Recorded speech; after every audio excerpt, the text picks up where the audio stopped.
We welcome you into the 5-pack on this Friday. You are not allowed to begin your holiday weekend until you hear from us here on the Better Sports Network. Kyle Elfrink with you on a Friday.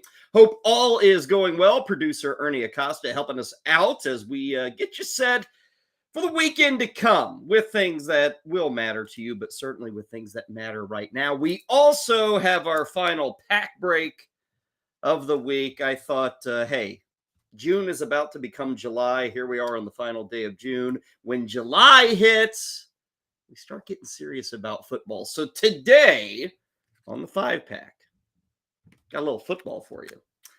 1991 score pinnacle. Now, back in 1991, there was regular score football, but then they upgraded to pinnacle. And another thing going on here, actually two things. Pinnacle actually stuck around for quite a long time.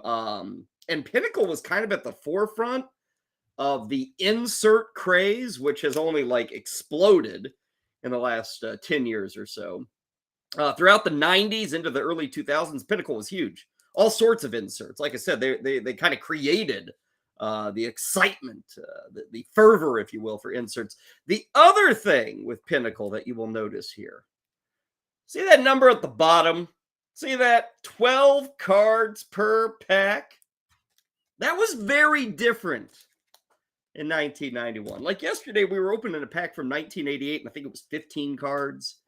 And then Upper Deck came out. They dropped it like 14. And then Fleer Ultra came out. They said 14. And Top Stadium Club dropped 12. And then Pinnacle came with 12. And slowly but surely, we've arrived at a point in 2023 where the packs are like 5 cards for $20 or whatever it is. So Pinnacle is kind of at the fore of that, of shrinking the wax packs, or the foil packs in this case, that you would get. Anyway, at the end of the show, or near the end of the show, we will go through this pack. As always, wish me luck as I try to rip this foil pack open. There are some inserts that we can get. I shouldn't say inserts, subsets that we can get. No inserts, but certainly some subsets that we can get in this Fleer football set. So we'll get to that coming up in just a bit. Want to begin, though, with our 5 things that do matter indeed on this Friday. That's why you're here, right? Maybe you were out catching Indiana Jones and the Dial of Destiny last night on night 1, so you didn't catch all the stuff that was going on in the sports world. Fear not. I'm here to help you. That's what we do on the 5-pack. Let us begin with a little NBA news. Philadelphia 76ers and James Harden set to part. Yes, indeed. James Harden, who just opted in to a $36 million option. Now he's on the trade market. And it turns out that James Harden has not been very happy with the 76ers organization, just like he is there. That may have been the point, this photo here of James Harden, when he said, wait a second, man, I just took a $14 million pay cut to help you build the team around me and Joel Embiid. And now you're not going to give me any more money? You're not going to give me a new contract? I didn't know this till I was reading up on it. Joel Embiid was entitled to $45 million this past year with Philadelphia. And he, in effect, renegotiated a contract that would only pay him $30 million. And all that money was going to go to help to build the 76ers a team. Well, we know how it lasted. They were pretty good in the regular season. They got knocked out by the Boston Celtics. And now they're moving on. And James Harden is pretty upset because although he opted into this 1-year option, James Harden is saying, wait a second. I want a 4-year deal, a 5-year deal. I want this big payday right now. And Philadelphia's nah. In fact, James, if you don't want to opt in, you can go into free agency and we'll let you walk. Well, Harden said, no, I'm not doing that. Not doing that. I'm going to opt in. I'm going to put you on the hook for $36 million. And then I'm going to tell you, why don't you trade me? And if you don't trade me, says James Harden, well, then I'm going to make your life miserable. Just like I did in Houston, just like I did in Brooklyn, just like all NBA superstars seem to do when they're not interested in sticking around. They pout. They make life miserable. And so right now we're sitting here, And the 76ers are kind of caught. Sure, they can keep James Harden, who, it's worth noting, James Harden still scored over 21 points a game last year. James Harden led the NBA in assists last season. I think his slash line was 21, 11, and 6. He was an all-star again. He's a former MVP. I think he's made the all-star game 10 times. Like, he can still do it. James Harden can still play. Is he a top 5, top 10 superstar? Probably not. But top 25? Probably so. Top 20 even. You could make that argument. But he, in effect, has told the 76ers, yeah, I'll opt in at $36 million, but I want to be traded. So who's interested in James Harden? Well, I would suggest maybe 3 or 4 teams. And maybe the field goal is bigger. I mean, NBA free agency is going to start up later today. Maybe teams miss out on teams. But if you look at teams that could logically fit with James Harden, the biggest one, the one that everybody's talking about, is the LA Clippers. And it sounds like if that trade were to occur, the LA Clippers would not be giving up Kawhi Leonard or Paul George. In effect, they would have their big three there in LA. Pretty decent big three. You certainly got some scoring there with Leonard, George, and Harden. Like, who in the hell do you guard on the perimeter? You can't guard all those guys.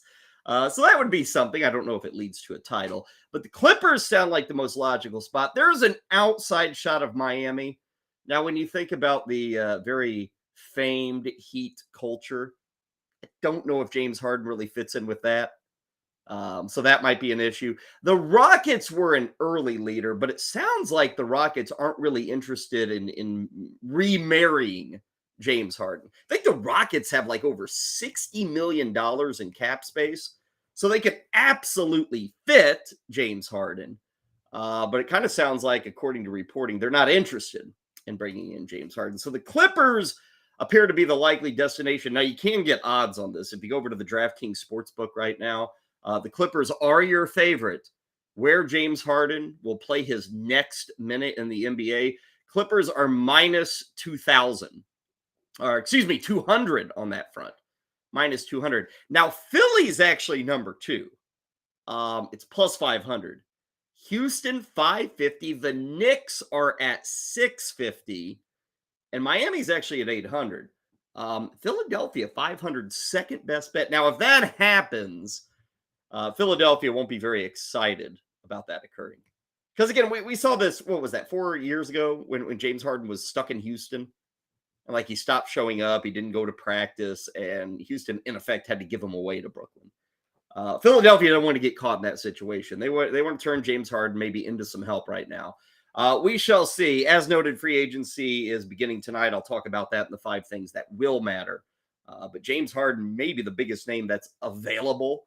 And if it's not him, maybe it's Dame Lillard with Portland. The free agent pool, which I'll talk about, is not all that great getting into this season.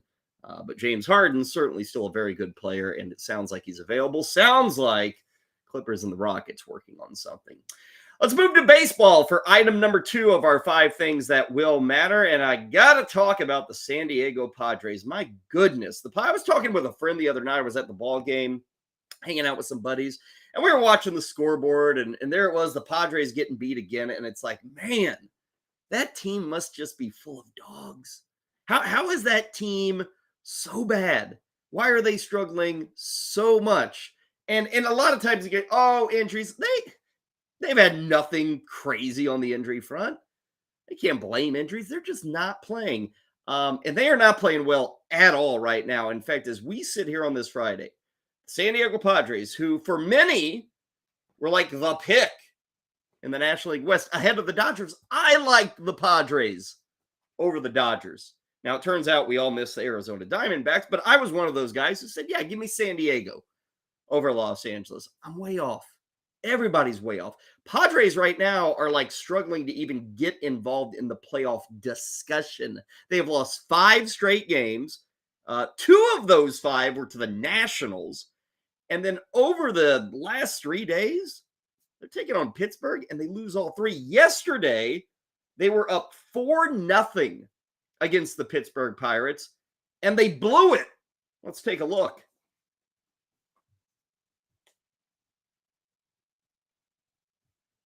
Davis And a line drive left field. Henry Davis has another hit. McCutcheon going to be waved home. He will score, and Henry Davis keeps on hitting. Pirates trail 4-2. Huge at bat for Sawinski against a lefty. And a little dribbler up the line. It is a fair ball. Oh, it goes past first. The Pirates are going to tie the game. Sawinski at second. How about that play? Here's Henry Davis. RBI single his last time up. He's 2 out of 3 today. Little flare to right field. Henry Davis is going to give the Pirates the lead. Unbelievable. 5-4. Henry Davis, his third hit. 5-4 in the 7th. Pirates hold on for that 5-4 victory, surviving not only the Padres, but also the smoke in the Pittsburgh, Pennsylvania area. They actually had to delay that game for like a half hour, I think, as they waited for the smoke to dissipate from the Canadian wildfires. AT&T Sportsnet with the footage there. As for the Padres, again, 5 in a row. They're 37-44. If you look at the NL West standings right now, this Padres team is 10.5 games out in the NL West. And as usual, say, what about the wild card, right? Wild card. They're 8 games out in the wild card. In effect, the Padres are going through the exact same thing the New York Mets are going through. We talked about the Mets yesterday. Steve Cohen, the owner, visiting with the media on Wednesday and saying, hey, it's bad. I don't know what to say. And the next month is going to dictate what we do. Padres are going through the same exact thing. And they've spent a lot of money, gobs of money. And I was wondering today, I mean, I'm looking at these odds and I'm looking at the games back. And again, we're a month away from the trading deadline. If you look at the Padres roster, Josh Hader, Blake Snell, Nick Martinez, Michael Wacha, Gary Sanchez, Rougned Odor, all of those guys are set to be free agents. If I'm the Padres in a month from now, if I am anything more than 5 games out of the wild card, which right now they're 8, all of these guys are gone. And I'll tell you another thing. The idea of trading Juan Soto. I don't think it's likely, but here's the situation. Soto's a free agent after next season, after 2024. Now, it was just a year ago that the Padres gave up the farm to bring in Juan Soto. And part of the reason they had to give up so much is because they had him for the next 2.5 years. Well, a year into this experiment, it ain't working. Juan Soto's doing fine. Juan Soto's still a star, but it ain't working for the Padres. They're a worse team right now. Additionally, Manny Machado is making a ton of money. Fernando Tatis Jr. is making a ton of money. Yu Darvish is making a ton of money. They have a load of money locked up in like Xander Bogaerts in like 4 guys. Can they really add a 5th guy in Juan Soto? Can they add that 5th guy when it hasn't worked with that 5th guy? So if I'm the Padres and I've depleted my farm system over the last 3 years because they have been very aggressive. You know, they traded for Josh Hader. They traded for Juan Soto. They made a lot of other trades to bring in some help. If you're the Padres, your farm system's been wiped out. It ain't working with Juan Soto. Are you really going to re-sign him? You're going to give Juan Soto $450 million when you've already given that to Bogaerts and Tatis and Machado, when you've extended Yu Darvish? I don't think you are. No one's talking about this, but we're a month from the deadline. If the Padres continue to circle the drain, Juan Soto should be on that market. And I mentioned all the other soon-to-be free agents. All of those guys, especially a guy like Josh Hader, you flip him a year after you just brought him in. So it's bad for the Padres. Tonight, they are in Cincinnati. It's an early start in the Queen City. I think it's 5:10 Eastern tonight. Seth Lugo is going for the Padres. He's up against Graham Ashcraft of the Reds. Speaking of Ohio, let's talk about that other team in Ohio, the Cleveland Guardians. While nobody was paying attention, because why would you pay attention to the AL Central? The Guardians got back into first place. In fact, as we speak on this Friday, the Guardians are tied for first place with the Minnesota Twins. We'll talk a little more about the AL Central here in a second, but I want to go to yesterday's game because yesterday's game, which the Guardians actually lost in extra innings, it had a moment in extra innings, a moment that I cannot recall seeing in baseball. For me, Now, I'm sure some of you out there maybe can recall a moment, but let me set the scene. Tie game, extra innings, runner at third. When was the last time? Think to yourself, when was the last time that in that situation, extra innings, tie game, you saw this play occur? The 2-strike pitch. Here comes Ramirez. Throw to the plate high. Head first slide out at the plate. Jose waves to the dugout, says challenge it. How about that? Jose Ramirez trying to steal home plate. He says he got the hand in before the tag of Perez. And here comes acting manager DeMarlo Hale. A daring move by Jose Ramirez. Daring indeed. Now, they called him out. They got it right. You saw the replay there. He was safe. Now, I wanted to bring that up because of what's going on in baseball. Like I said, you don't see that, do you? And you're not going to see it at the next extra inning game. It's very rare. But this, again, speaks to what's going on in baseball this year. And I wanted to talk about this today because we are almost exactly at the halfway point of the season for everybody. Everybody's between like 78 and 81 games. By the end of the weekend, we'll be at the official halfway point of Major League Baseball. So let's check those stolen base numbers. Because again, this is a part of a game that before last year, you probably don't, or before this year, you don't see that play that you just saw from Jose Ramirez. This is a part of baseball that I believe has helped baseball a ton, bringing back the stolen base. Here are the numbers. And again, halfway through the season, last year we had 2,486 stolen bases in baseball. Right now, our pace is 3,500. We're about 1,000, more than 1,000 extra stolen bases this year. Last year, we had 4 teams who had more than 105 stolen bases in the 2022 season. This year, we are on pace for 18 teams who are going to have more than 105 stolen bases. Cleveland, you just saw Jose Ramirez there. Last season, 119 steals. They were one of the teams that ran. Interestingly enough, they're doing the same thing this year, but they're at the same pace. Everybody else in baseball has embraced and grown with the steal. Cleveland, not so much. Now, they do lose yesterday, but they do give us that exciting moment. And did want to point out Jose Ramirez. Check out Jose Ramirez leading up to the All-Star break. And he does this about once every season where he just goes bonkers. And right now he's going bonkers. Jose Ramirez did not have a great first half. He'll probably rep the Guardians at the All-Star game in Seattle. He's had a good season, just not his usual standards. But look at this run over the last 3 weeks. And like I said, there is this moment seemingly everywhere here where Jose Ramirez tells his teammates, get on my back. I'm going to carry you. And right now, that's what's going on. I mentioned tied for first place with Minnesota. For the most part, Minnesota's been sitting in first place all season long.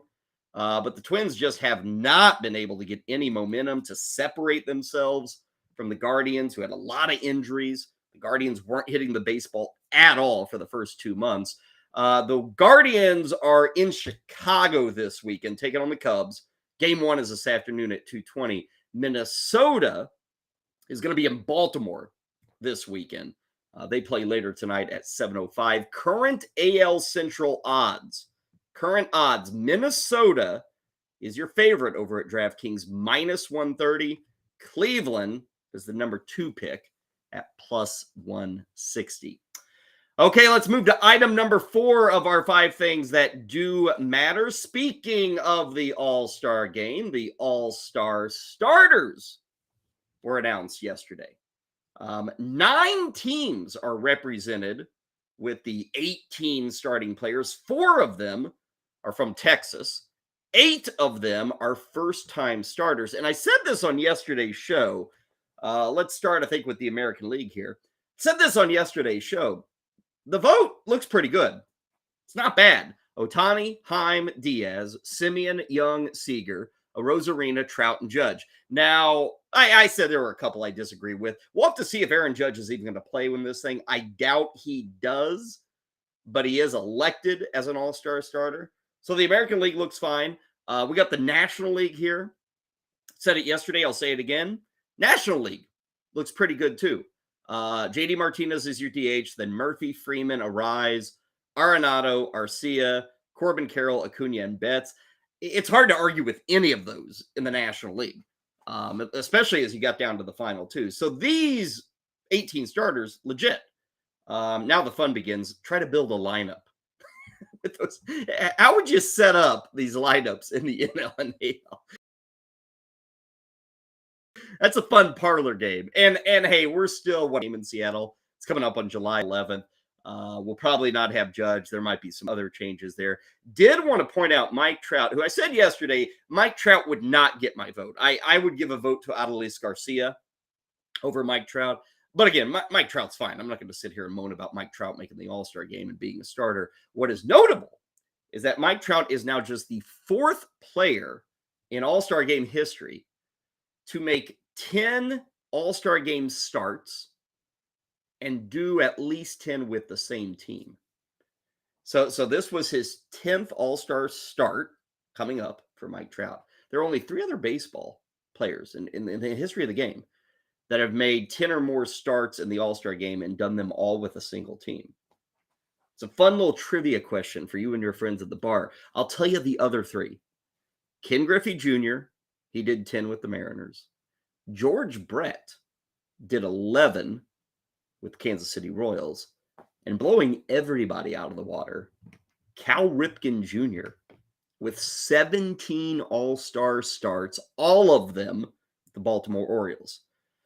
Pitchers and reserves will be announced on Sunday. I think it's 5:30 Eastern. Coming up on Sunday evening, ESPN will have the live announcement. One thing to note there, I said the names Josh Young and Corbin Carroll. Both those guys were elected into the All-Star game. If both guys are in there, and probably will be, if they avoid injury, Young and Corbin Carroll, it will be the first time in All-Star game history, the first time ever, that a rookie from the AL and a rookie from the NL have made the respective starting lineups. That's stunning. Crazy. And a lot of that has to do with voting. So often, voting goes in the direction of players that voters know. And so even a great rookie, they may not be well known enough. Or maybe they weren't expected to be great, so there was so little hype. Like Josh Young, full credit to the Texas Rangers home base, the fans. That is all Texas going out to vote. And again, he probably deserves it.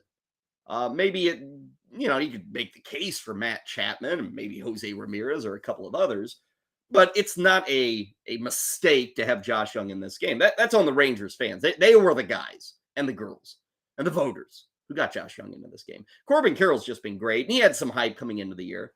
But amazing to think that of all these All-Star games, we have never had a year where the AL and the NL featured rookie starters. We're going to have that this year in Seattle. Again, July 11th for that game. Finally, our 5th item that matters. We told you yesterday about the NFL gambling suspensions. Well, those came out yesterday, mostly guys that you don't know, unless you're like a Colts fan or something. But we had another suspension that had nothing to do with gambling yesterday. It was kind of an old-fashioned suspension, a PED suspension for Cam Robinson. Cam Robinson is the left tackle for the Jacksonville Jaguars. He's a good one. Makes a lot of money, relatively young. I think he's like 27 years old. So he is a very important piece to the Jaguars puzzle. He has been suspended 4 games for PED usage. Now, I was looking up the Jacksonville schedule, and I got to say, if there is a 4-game run to be suspended at this season, it's this one. It's the first 4 games of the year. Jacksonville's schedule, it does have Kansas City, so that'll be difficult. But the other 3 opponents that Cam Robinson will not be out there to face are Houston, Indianapolis, and Atlanta. Houston and Indy are not expected to be playoff teams. Atlanta, because they're in the NFC South, could be a playoff team, but I think that is a home game for Jacksonville. So again, you never want to lose your left tackle for any amount of time. But if you had to choose 4 games, these might be the 4 to choose it on. By the way, Robinson will not only miss the 4 games, but he will lose out on over $3.5 million in salary. Got me thinking about the odds for Jacksonville this year. They are minus 165 to win the AFC South. Now, they would be my pick. Minus 165, not bad odds.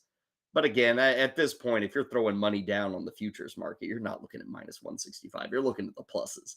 So just want to give you Jacksonville minus 165. Makes sense. Minus 150 for over 9.5 wins.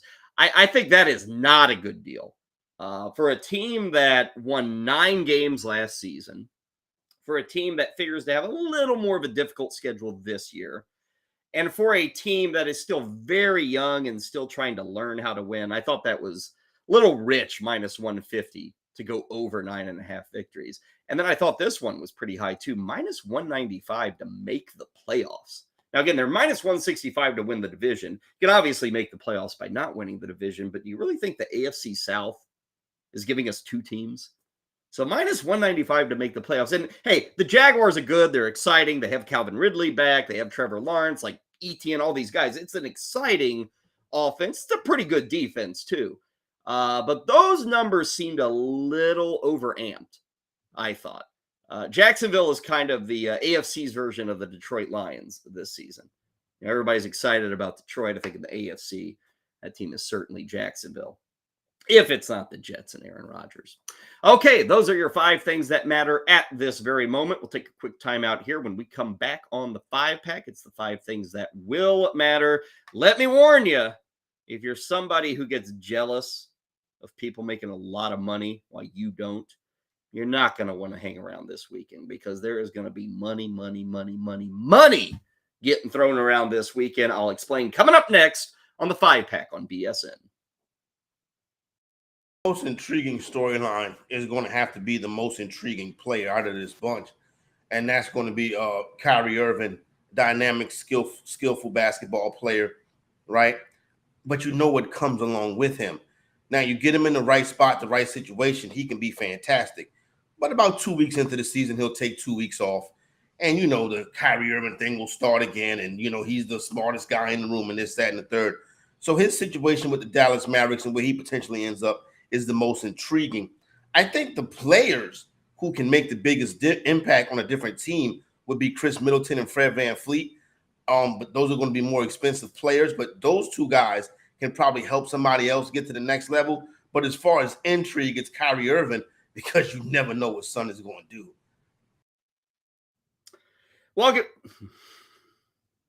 Welcome me back to the 5-pack here on BSN. Corey Parson there, part of A Better Morning, which you can catch each and every weekday morning right here on the Better Sports Network. That starts up at 8 a.m. Speaking of the schedule, I am out of here at 1 o'clock, about a half hour from now. Quick Out Fantasy Football, Howard Bender, Andrew Cooper, they come your way for a couple of hours in the Fantasy Football Game Show with Front Yard Fantasy at 3 o'clock. Into the evening, Dan Servidideo gets you rolling with Better Sports Betting.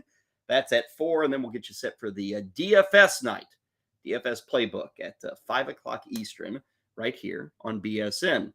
As we continue rolling along on this edition of the 5-pack, we remind you that coming up in about 10 to 15 minutes, for the first time ever here on the 5-pack, we will open up a 12-pack of Pinnacle Score football cards from 1991.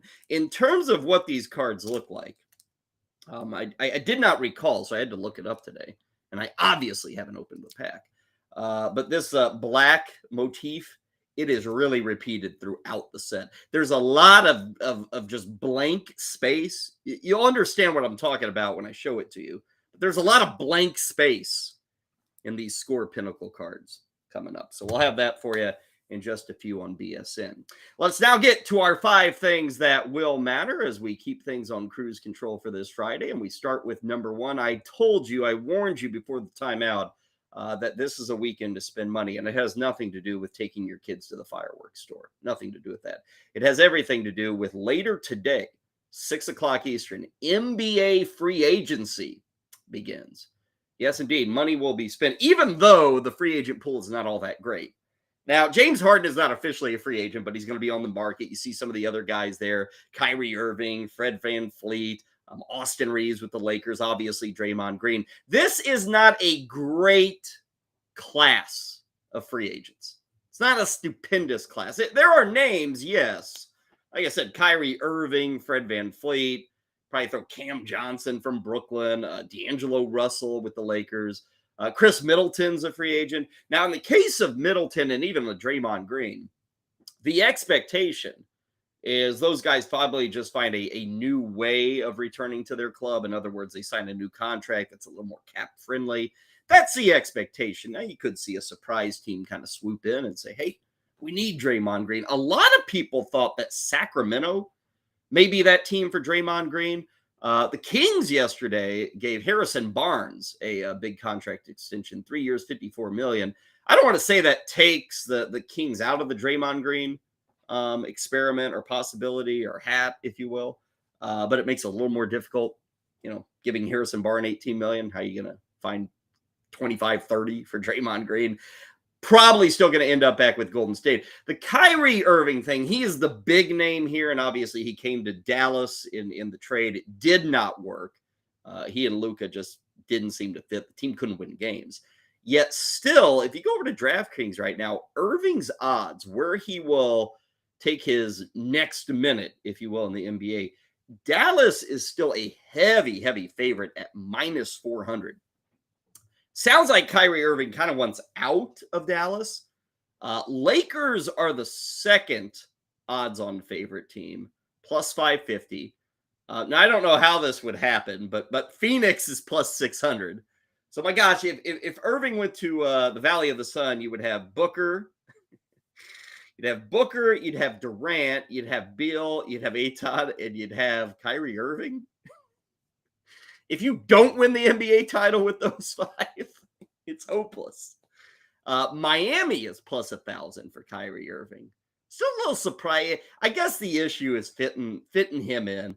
Kyrie Irving has been difficult to fit in almost everywhere. Didn't work in Brooklyn, didn't work in Boston, didn't work in Dallas. I could get everybody. You just want to total up talent. You want to load up on guys. Just roll the basketball out there. We'll figure it out. Not that easy, man. Not that easy at all. And you look at the two NBA final teams, Denver, they've got one true stud and certainly a Robin to Jokic's Batman. They got Jamal Murray. And then they have good pieces around it. You look at Miami. You have Jimmy Butler. The Robin there is Bam Adebayo. And then it's a bunch of guys. Now, that was just 1 year. That was just one NBA Finals. But we've seen a lot of these dream teams not really work. It's not as easy. When Miami was doing it with Chris Bosh and Dwayne Wade and LeBron James, nobody else was doing it. We'd seen it with Boston with Pierce and Garnett, and that crew. And it worked. It worked great. Ray Allen. But they were the only team doing it. In Miami, they were the only team doing it. Now you have 4 or 5 teams that are trying to do it. And it's not as easy. And we're seeing a lot more of the movement. We're seeing a lot more embracing of the three name. And oftentimes it's not because it's a great system fit. It's just the idea of, hey, throw these guys on the court. It'll work out, right? So we'll see with Kyrie Irving where he ends up. But beginning tonight, free agency does begin 6 o'clock Eastern. Worth noting, we talk about the James Harden possibility, the Damian Lillard possible trade. If a trade market develops, that really changes the market for all of these guys and where they kind of end up. Let's go to item number 2, and we are not done with spending money just yet. NHL Free Agency will begin this weekend. It actually starts tomorrow at noon Eastern.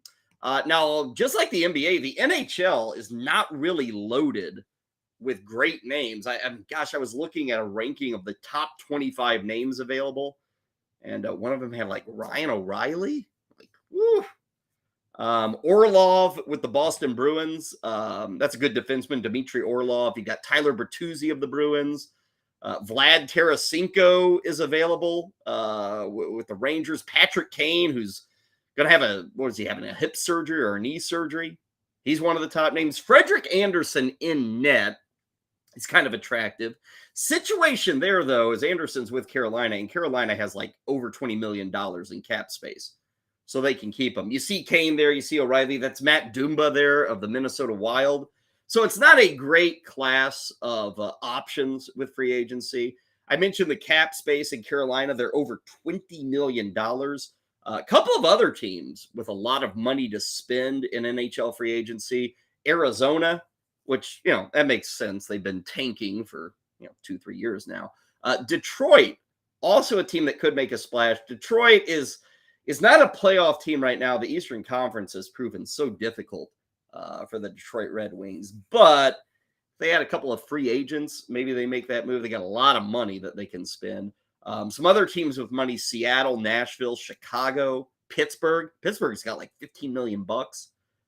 So those would be some of the big spenders if they chose to spend. Now, the NHL may be a lot like the NBA too on another front. We may see more action with trades in the NHL. Erik Karlsson, who just won the Norris Trophy with San Jose, he could be on the move. His contract is hell. I mean, his contract's like $11 million bucks a season, which is silly in the NHL, especially for a guy in his mid-30s. But he might be on the move. William Nylander. A lot of smoke coming out of Toronto, that Nylander. Winnipeg is also a team to pay attention to.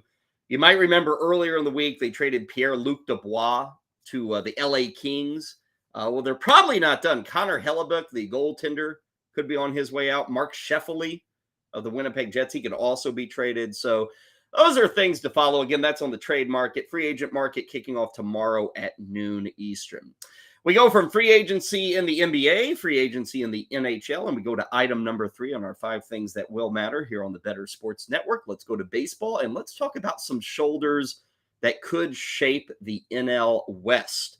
Talked about Clayton Kershaw the other day. Well, Clayton Kershaw could miss some time for the LA Dodgers. The Dodgers coming out yesterday and saying that the left shoulder is inflamed with Clayton Kershaw. They are probably going to have an MRI today. The Dodgers are set to be in Kansas City. They're traveling from Denver. The expectation is we'll get an MRI on Kershaw just to make sure. I mean, when you're his age and you've thrown as many pitches and as many innings as Clayton Kershaw, you check out the arm. Now, I said this earlier in the week, and I still believe this. He probably goes on the IL, even if this is just inflammation. And the reason why is because the Dodgers have committed to the idea of Clayton Kershaw is 24 to 26 starts a year. And Clayton Kershaw is like pretty well maxed out with 6 innings. I mean, even the other night, he throws 6 innings, allows 1 hit and no runs at Coors Field. They pulled him out. Now the shoulder was kind of barking a bit, but I think his next start is scheduled to be against Pittsburgh. I don't think he makes that start. And I think it's very easy to sit Clayton Kershaw through the All-Star break. I think Arias is set to return this weekend against Kansas City. So you naturally just activate him. You put Kershaw on the IL. I think that happens. Interestingly enough, Clayton Kershaw is currently number 2 on the NL Cy Young board, which I think is a terrible, terrible pick. The odds are fine, plus 425, but he's not going to throw enough innings. He's not going to make enough starts. People are going to go with something fresh and new. So I don't like the plus 425 on Kershaw, but he is number 2 in those NL odds. Zach Gallen is at plus 165 to win the NL Cy Young. Now, I said the shoulders that could decide the NL West. We have another shoulder injury in the National League West, and that's in Arizona. And it's not with Zach Gallen, it's with Corbin Carroll, the Rookie of the Year candidate, who right now is, what are his odds? Minus 450 for NL Rookie of the Year. Minus 450. Corbin Carroll left yesterday's loss to Tampa Bay with a sore right shoulder. Now, Arizona is expressing very little concern. In fact, they aren't even ordering, at least they said yesterday, that they weren't going to need an MRI on Corbin Carroll. So maybe he's back in the lineup tonight, may miss a game or 2, but right now they're telling us he's fine. So let's hope so, fingers crossed. He's having a great year. I mentioned he's in the NL starting lineup. Corbin Carroll, 24 for 26 on stolen base attempts this year. Having a super year. He is minus 450 again for that NL Rookie of the Year. Number 2 in the NL is Elly De La Cruz, plus 400. Now, if you're into this futures market, getting Elly De La Cruz at plus 400, I'm not saying Corbin Carroll doesn't deserve it. I mean, right now, Corbin Carroll, maybe not unanimously, but would be very close to winning the NL Rookie of the Year. But I say this all the time. Folks, we got half the season to go. And we see a shoulder injury with Corbin Carroll. If he were to miss with any injury, if he misses a month with that injury, those odds are terrible. That's going minus 450 at this point is just a boneheaded wager. So don't do it. If you have to wager on the NL Rookie of the Year, go to a place where you can make some money. Go to Ellie De La Cruz. Or, I mean, the NL's loaded. Perez with Miami. You can go that direction. As for the NL West, currently the Arizona Diamondbacks still in first place. They are 2 games up on the LA Dodgers. San Francisco is 2.5 games back. Check out the divisional odds. I was looking at the futures today over at DraftKings. The Dodgers are still a heavy favorite to win the NL West. They are listed at minus 175 right now. San Francisco, who's in third place, actually has lower odds than Arizona, who's in first place.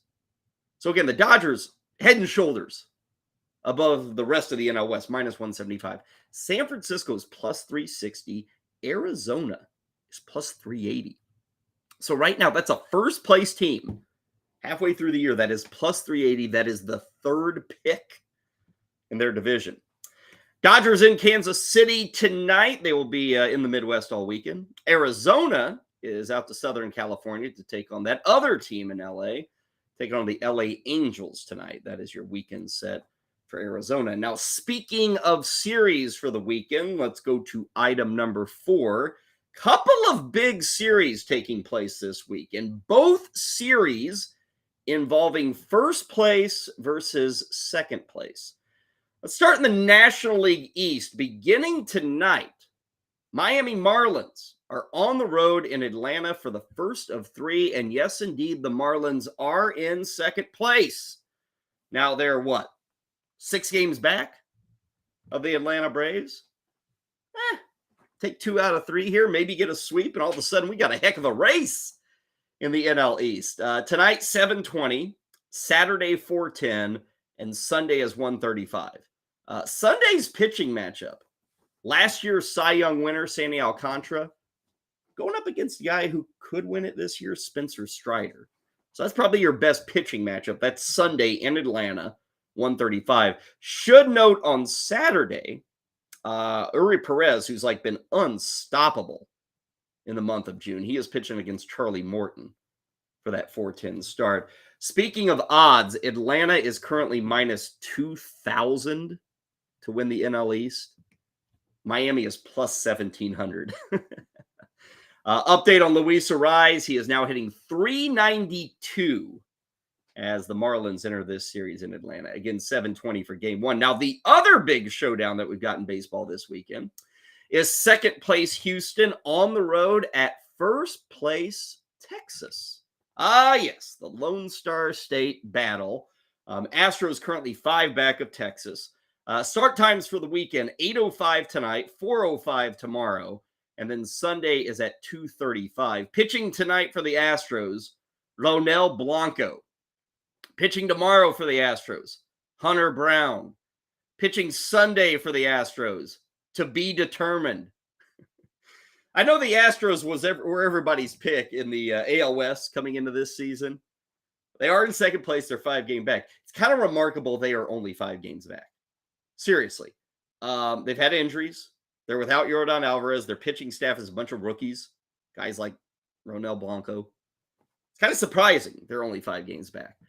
Texas is your current favorite, minus 120 to win the AL West. Houston is plus 145. So a couple of big divisional showdowns. One in Atlanta, one in Arlington, Texas. Keep you busy on your 4th of July weekend.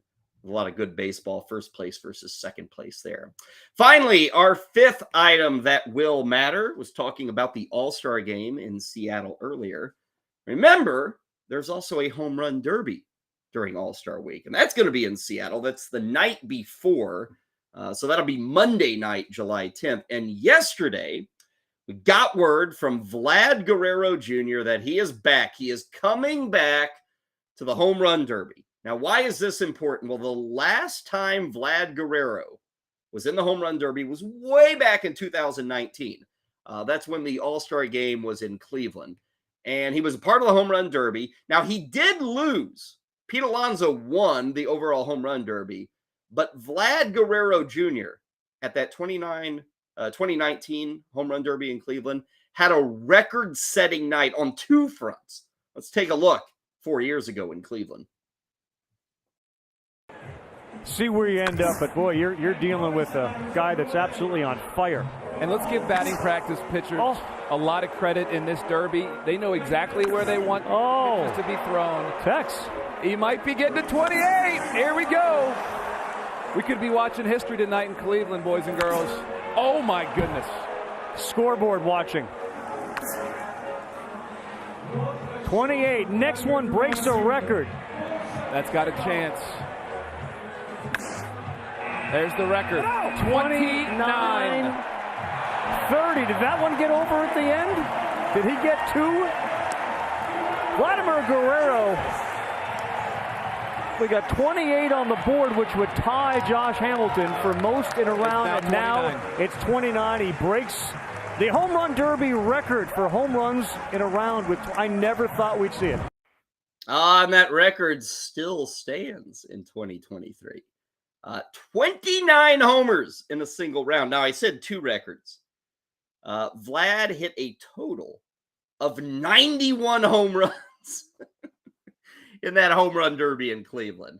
So he's coming back. He has not been able to participate in a home run derby for a variety of reasons, COVID being one of them. I think he had a wrist injury last season. So he announced that he will be back, seeing if he can take his record even above and beyond. Now, Julio Rodriguez, because the game's in Seattle, Rodriguez has already come out and said he's in. I think they still take a total of 8. I put together a wish list, and I am not an all-star home run derby guy. I mostly ignore it. I may watch like 4 seconds of it. But if I were to put a wish list together for the home run derby, I'm adding Pete Alonso because, he's the champ. He's always up there winning. Aaron Judge, who's not healthy, but if he were healthy, I want Aaron Judge there. So I got Judge, Alonso. We'll throw Vlad and Julio in there since we got to have Ohtani. Got to have Acuna. And then my 2 wild cards would be Jorge Soler, who hits moonshots, and then Kyle Schwarber, because all Kyle Schwarber does is hit home runs. I looked at it before the show.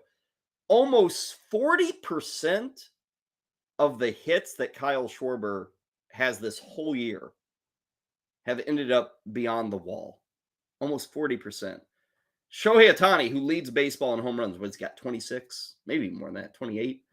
Shohei Ohtani is below 30%. I think he's like 29% of his hits have gone over the wall. And Schwarber's hitting like 180. He's been terrible this year. I don't care how many home runs you hit. You're terrible if you're hitting 180. But when almost 40% of your hits have landed over the wall, I want you in the home run derby. So I don't know if he'll be there, but that would be my wish list if I were putting a derby together. Again, that's July 10th. That is the Monday before they get going in Seattle with the All-Star game on Tuesday. Okay, those are the 5 things that will matter going into your holiday weekend. We have got one more segment to go. We got a pack break to give you. 1991 Score Pinnacle. Back to the glory days. Over 30 years ago, this package and pack will see light for the first time in 32 years. Join me for the fun coming up next on the Better Sports Network.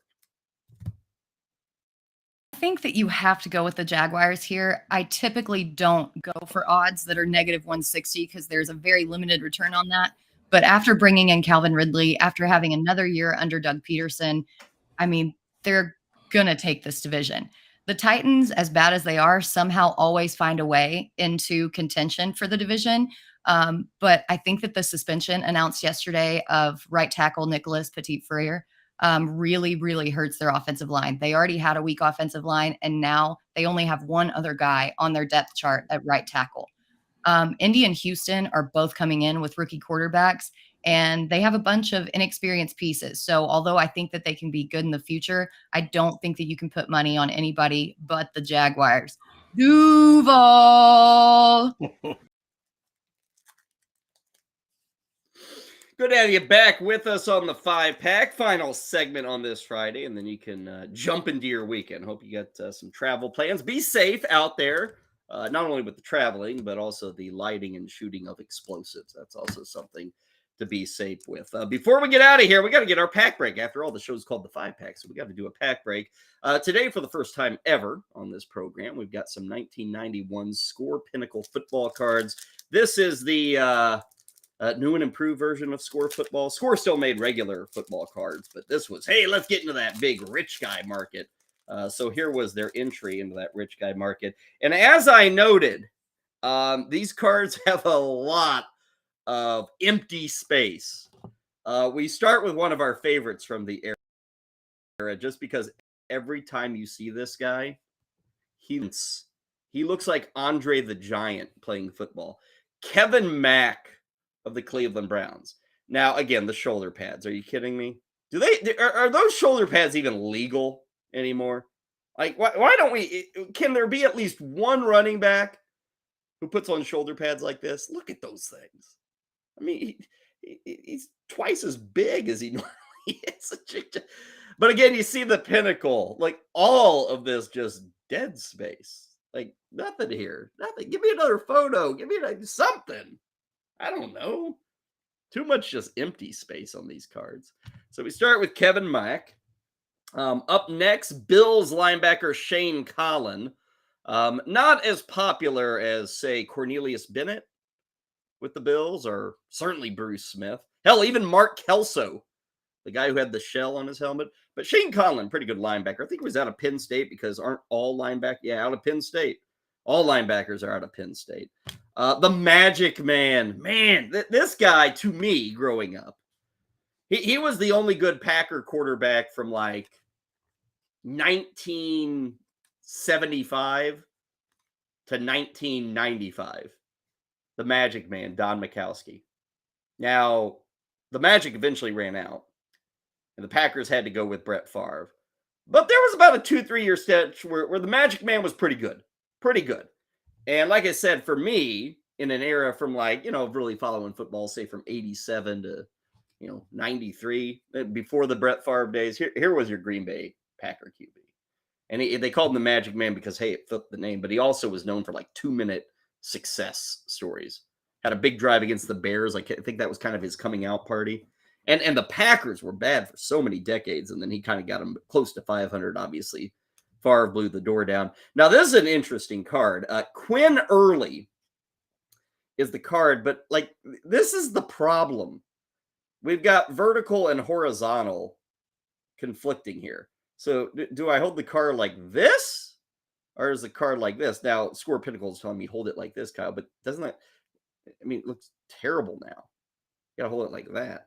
By the way, the back of these cards, and I've never heard of this next player, Tunch Ilkin? Tunch Ilkin?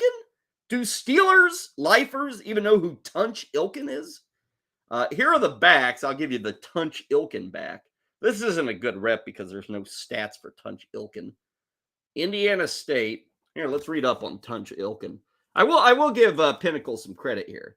They got a big write-up, even on a guy like Tunch Ilkin. Let's see here. Turkish-born Tunch is the heart of the Steelers' offensive line. A technically solid lineman who was selected for the Pro Bowl in 88-89. Well, maybe it's just my fault. He is among the NFL's best pass protectors and doubles as a tight end in short yardage situation. Tunch also is Pittsburgh's most experienced player and offensive captain. Okay, I guess I'm the idiot. I didn't know about Tunch Ilkin, a Pro Bowler. Well, I apologize, Tunch. Heath Sherman of the Philadelphia Eagles. Check out those collars. See those padded collars? Don't see those much anymore, do you? Okay, wow. Pinnacle's going to get wild with us here. A rookie card, and when you were a rookie, you got a green football card. Aaron Carver. So when you're Heath Sherman, you get boring black. When you're a rookie, Aaron Craver. Did I say Craver? Yeah, Aaron Craver. You get this nice rookie. And I got another rookie. Roman Pfeiffer, outside linebacker for the LA Rams at the time. Check out Roman. Just got drafted, baby. Dream come true. He played here in St. Louis. Might have been a part of that Super Bowl winning team. Wow, this is a card that if you pulled it in 1991, you're like, wow, I got the next Joe Montana. But you pull it in 2023, And all I can remember about this guy is his dad was overbearing. He was never allowed to eat chocolate like his whole life. And he burned out of the NFL in like a second. Todd Maranovich. He was going to be Montana kids. This guy, Todd Maranovich. Man, he was going to be a legend. Left-handed legend. Wasn't worth a damn. A game winner. We have no inserts in Pinnacle. We do have subsets. Here's one of them. Barry Sanders. This might be worth a bit. $2, $3 maybe. A Barry Sanders game winner. We follow that up with another game winner, Neil Anderson. He was one of my favorites back in the day. Loved Neil Anderson with the Bears. He and Thurman Thomas. And then we get back to our usual Charles Mann, who, if you're a Washington Redskins fan, Charles Mann, he wrecked things up front. Pretty decent cards. Like, hey, you get full color, so that was nice. Card stock is pretty thick. Set's not too bad here. Like I said, I got one of my favorites, Kevin Mack. I got the Magic Man, Don Mikowski. We learned Tunch Ilkin was actually better than Kyle Elfrink thought. We got Todd Maranovich, who was like the original Ryan Leaf. We got a game winner, Barry Sanders. Can you do better than Barry Sanders in 91? Got some rookie cards. Pretty good pack. Gonna have to get more of those Pinnacles. Okay, that will do it for us on a Friday. Again, we thank Ernie Acosta, our producer. We thank you for joining us here on the 5-Pack. Have a great weekend, a safe weekend, and enjoy the sports world and enjoy the Better Sports Network. We'll see you next week right here on BSN.